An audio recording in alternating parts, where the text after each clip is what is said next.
The Year of the Witch event is upon us in Hypixel Skyblock, bringing along with it a brand new pet, a new accessory line, and the ability to earn +1 magic find for pretty much every single mob type in the game, with just a few exceptions. If you're watching this video, you're probably a little bit confused as to how to best progress in this event, so today I'm going to try to go over all of the information you'll need to know. Before we begin, make sure to like and subscribe, use code RAIL on the Hypixel store for 5% off your order, and without any further ado, let's get started. The Year of the Witch event appears once every 12 Skyblock years and lasts for 5 real-life days. When the event is around, you'll be able to click on Agnes and Alcina in the hub and get further information about the event. The TLDR is that you have to gather ingredients throughout Skyblock by killing pretty much every single mob type, except for the pest, spooky, and mythological mob types. Every single other mob type in the game is covered by this system, as you can see, all the way from aquatic mobs to cubic mobs to arcane mobs. And if you need a refresher on the mob types, you can do /mob types and see all of the information here about every single type in the game. Aside from Agnes, who sells the witch pet, the upgrades for the witch pet, a new accessory line, a sack, and a couple mix-ins that increase your abilities in the other yearly base Skyblock events, there's also Alcina, who allows you to turn in a stack of any ingredient in order to receive 1 magic find for that specific mob type. So you're going to need to be killing a lot of different mobs if you want to maximize this event. Going back to Agnes, I highly recommend getting the witch pet first. The reason why is that it has the perk Toil and Trouble, increasing your chance of dropping ingredients during Year of the Witch by up to 50% at level 100.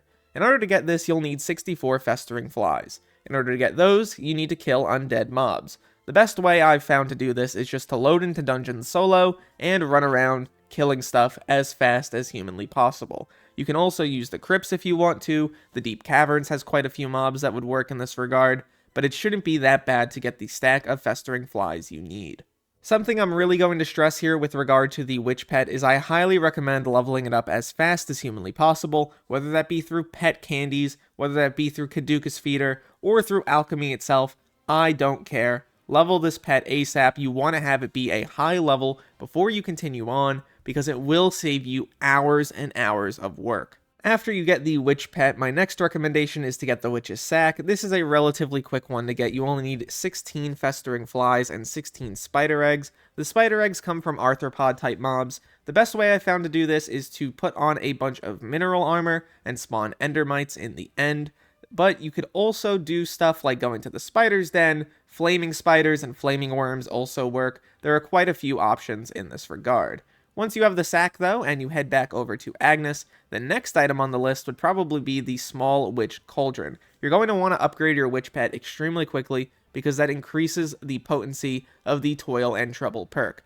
For this, you'll need a stack of spider eggs, so continue to get arthropod type mobs, and you'll also need a stack of funny bones, which come from skeletal mobs. The best way I found for this is just to do dungeons, Floor 7, Maxor, Storm. You could also do gravel skeletons in the Spider's Den. Something important to note about the gravel skeletons, though, if you are going to do this method, is that when you kill them, make sure to leave the bones on the ground. The reason why is that these gravel skeletons will respawn directly from the bones, meaning your rates will be significantly better. If you pick up the bones, it'll take a little bit longer for the skeletons to spawn back. This is just the fastest way to do this. Your next item should be upgrading the pet to rare. In order to get this done, you'll need a stack of waterborne lice from aquatic mobs, a stack of console panels from constructs, and a stack of jawbreakers from the subterranean mob type.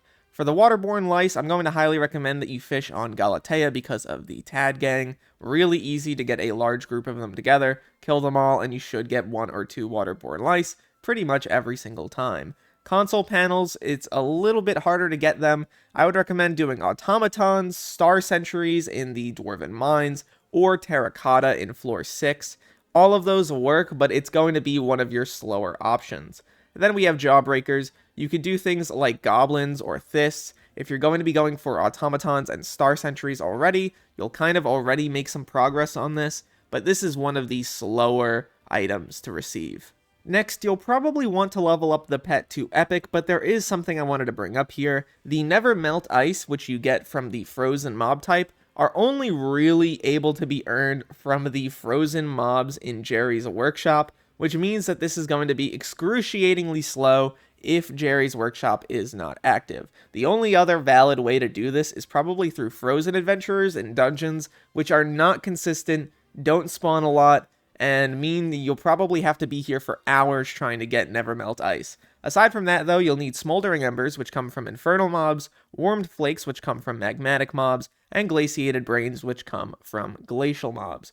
For the Smoldering Embers, in terms of the Infernal mob type, I highly recommend going to Magma Cubes in the Crimson Isle, Flaming Spiders, Kudra. All of those are pretty great options. For the Warmed Flakes, you're just going to be doing a lot of lava fishing. There isn't really a ton of other stuff you could do. You could do Strider Surfers maybe, Flaming Worms. In terms of the Nevermelt Ice, you really want Jerry to be around because you're going to be doing a lot of Jerry fishing. Aside from that, though, I suppose you could do Frozen Adventurers, but it will be extremely slow if you choose that method. And in terms of the Glaciated Brains, there's quite a few options here. Glaciate Walkers, Glaciate Mineshafts.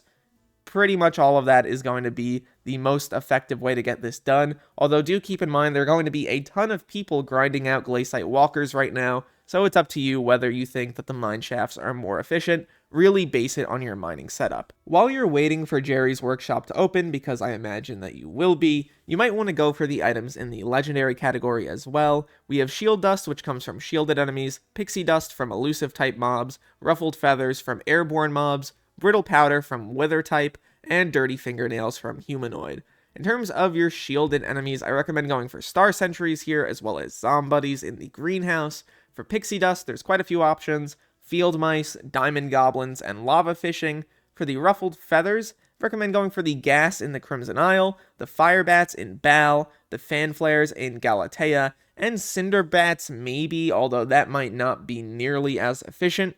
For the Wither type, there's just a lot you can do. Dungeons, Floor 7, Maxor, Storm, Wither Specters are also an option in the Crimson Isle. And finally, we have the Humanoid type. Goblins and Kata Knights will be great in this regard. There's also the new Talisman here, which you need 32 Festering Flies for. We've already talked about how to get undead mobs, so I'll move right over to the Witch's Ring. For this, you'll need a stack of Void Ooze from Ender type mobs and Frog Legs from Animal type. For the Void Ooze, you could definitely just go back to the end and continue to Endermite grind, or you could just kill Enderman. Really not the hardest one to get at all. In terms of the animal type, the best method I've found is just going into floor 4, going to the boss, and just killing those mobs over and over again. Pretty much every single one of them is going to be an animal type. You could also do Kata Knights in the Crimson Isle, as well as Mushroom Bulls, and maybe Fire Bats in Bal, but really, floor 4 is going to be your friend here. In terms of the artifact, you need Smoldering Embers, which come from Infernal mobs, as well as Spell Soot, which comes from Arcane mobs, and Gelatinous Gloop, which comes from Cubic. In terms of your Infernal mobs, we already went over this. In terms of Arcane, once again, the best route here is probably going to be going to floor 4. All of those mobs in the Spirit Room are going to be Arcane, which means you're going to get a lot of Spell Soot really, really quickly. In terms of your Gelatinous Goop or your Cubic mobs, Magma Cubes and Yogs would probably be your best bet here. Really think that going to the Crimson Isle is not a bad idea for this one specifically, because there are a lot of pack Magma Cubes that you can just kill, and it's not too contested at the moment because many different areas for these Magma Cubes already exist. Lastly, in terms of Agnes's shop, we have the two mix-ins. One of them is going to cost Frog Legs, or the animal type, and the other is going to cost Waterborne Lice, or the aquatic type. Lastly, with regard to this event, if you head over to Alcina, we can see that every single one of these items that gives you +1 magic find for their respective mob type just costs 64 of that mob type's drop. So we've already covered pretty much all of these, except for the woodland type right here, the Leafy Lentil Soup. And for the woodland type, I recommend going for Chills, Strider Surfers, or Beeries. There's really not too many other options that you can go for on Galatea that are efficient in any capacity. I really think that Strider Surfers will probably be your best bet here, but you should get a ton of these just fishing on Galatea anyway. Wrapping up here, the Year of the Witch event is really just a bestiary update in disguise, and I've got to say, it's not the most exciting thing in the world, but I hope this video was helpful in getting those mob types out there and making your experience in grinding the event just a little bit easier. I'd love to hear your thoughts about the event down below. I'll have a video later this week going over my thoughts on the event once it's over. Would love to hear your thoughts though. Leave all of them down below and look to the future, fellas. I'll see you then.